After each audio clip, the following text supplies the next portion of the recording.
Hey everybody, so it's fall, and one of the best things about fall is all the vegetables that are in season, and one of my favorite vegetables are beets. So today's Motivational Monday, I'm going to share with you all the benefits of beets and how you can include them in your diet to maximize your health.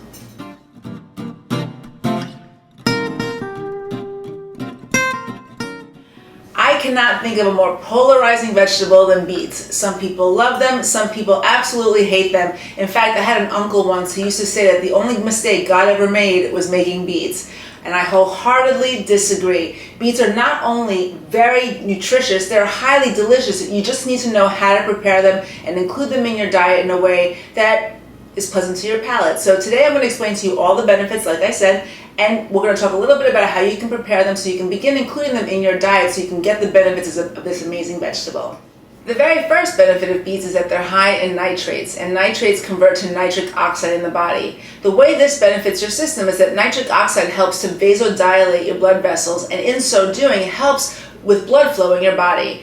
The first benefit of that is to your heart, so it helps with lowering blood pressure and bringing blood flow to and from the heart more efficiently. So that's great for cardiovascular health. The second way that helps is that nitric oxide is that same mechanism of action is the way drugs like Viagra and Cialis work in the body to help with erectile dysfunction. So if you have that problem, which is a circulatory problem, again, it's the same circulatory problem that would lead to heart disease, you want to include beets in your diet for this nitric oxide benefit. So that would be the first reason.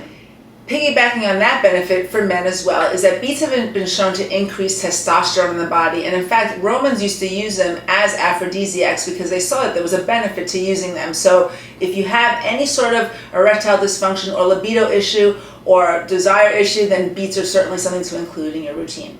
Beets are also an amazing detoxifier for the liver. So if you have any sort of liver disease, if you drink a lot of alcohol or take a lot of medications, then you definitely want to include beets in your diet to help remove some of those toxins from your system. In fact, one time I remember a client of mine got all enthusiastic about having beet juice and drank a ton of it and then experienced tremendous nausea from having too much too soon. So if you have any sort of liver issue, you want to include beets in your diet, but start out with small amounts, especially if you're doing raw, and let your body acclimate to it. But if you have any liver dysfunction, or if you just want to keep your liver healthy, including beets would be fantastic for that as well.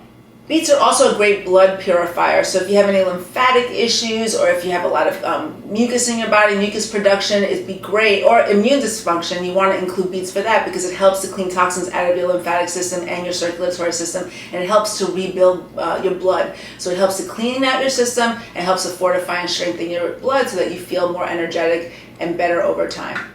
Beets are also a great source of tryptophan, and tryptophan is the amino acid that converts to serotonin. So if you have any sort of mood disorder like anxiety or depression, including beets might help to alleviate that to some degree because of the tryptophan content. So again, you want to think about including that if you're struggling with your mood.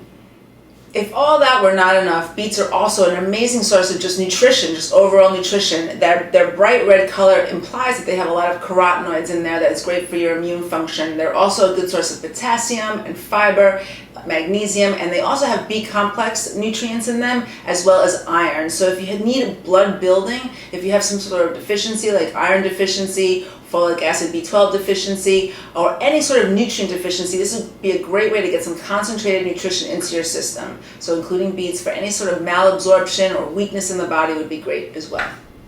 And then lastly, they're a great source of energy. So if you feel like you tend to reach out for sugar during the day to kind of boost your energy level, I know that biting into a roasted beet is not the same as having a candy bar, but if you slice up, if you know that in a typical day you have bouts of low energy, including beets, like roasting them up, keeping them on hand, and slicing them up and putting them into salad might be a really great way to get a nice concentrated source of energy because they are high in sugar.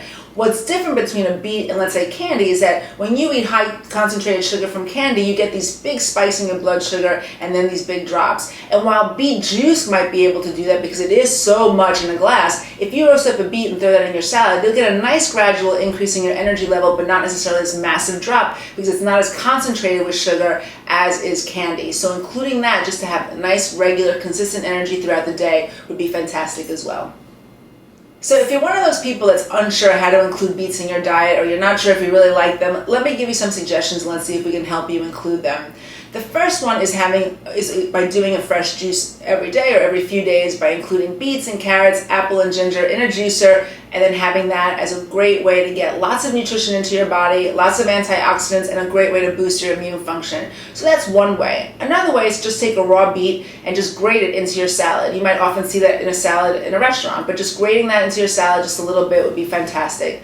Another way is roasting them up. Keep them roasted in the refrigerator and then slice them up and throw them into your salads, or make a salad of them just on their own. And then the last way is that you can put them into soups. So what I'm going to do is I'm going to include on a link to my website 2 recipes that you can try that are amazing. One is a recipe that I tried when I went to Woodstock over the winter, and it was this amazing beet ginger coconut soup that just blew my mind. So I'm going to try to replicate that and include it so that you can try it as well. And the second one is one of my staple salads, and it's basically roasted vegetables with pistachio nuts, a little bit of olive oil, and it's so yummy. So hopefully those 2 recipes will entice you to give it a try. So one last thing, when you get beets, don't just get the bulbs, right? That's great, and a lot of people just buy these bulbs that are already roasted or in a can because it's just so convenient. Instead, it's far cheaper and way more nutritious to get the whole thing. And here's what you do. Save the bulb, roast them up, do whatever you're going to do with them, and then use these greens in different ways. So first of all, these greens in and of themselves are loaded in nutrition. The same nutrients that exist in the beets, and also lots of folic acid, iron, things like that. So including them would be fantastic. So you can save them and juice them if you'd like. But what I like to do is just chop them up and saute them with a little bit of garlic and olive oil and a little vegetable broth, and make like a little saute, and then I add brown rice pasta to it, and it's a really nice entree for like a light dinner. So you can consider using that as well. But don't just toss it. This is a lot of nutrition that you're just wasting. So now I'd love to hear from you. Do you hate beets or do you love them? And if you've ever hated them, did you grow to love them? You know, I had a friend one time that when I met him, he said, I hate olives. And then I said, let's try them again. So he started eating olives, and then all of a sudden he became the biggest olive maniac in the world. So that happens sometimes. You think you might hate something, but then you give it a try, and all of a sudden it becomes your favorite food. So has that ever happened to you? And if you like beets, how do you like them? How do you prepare them to make them the most enjoyable for you? I'd love it if you would share it in the comments below so that we could all hear how you use them. So there you have another Motivational Monday. And if you like tips like this, come on over to BarbaraMendezNutrition.com and you can sign up for the mailing list there. Once you do, you will automatically receive an email from me every Monday with either a written or a video blog with a recipe, nutritional tip, inspirational quote, whatever it is to help move you closer to your health goals. You can follow me on Facebook or Twitter, and if there's anybody that you know that would benefit from this information, please pass it on to them. Thanks so much. Have an awesome Monday, and I will see you next week.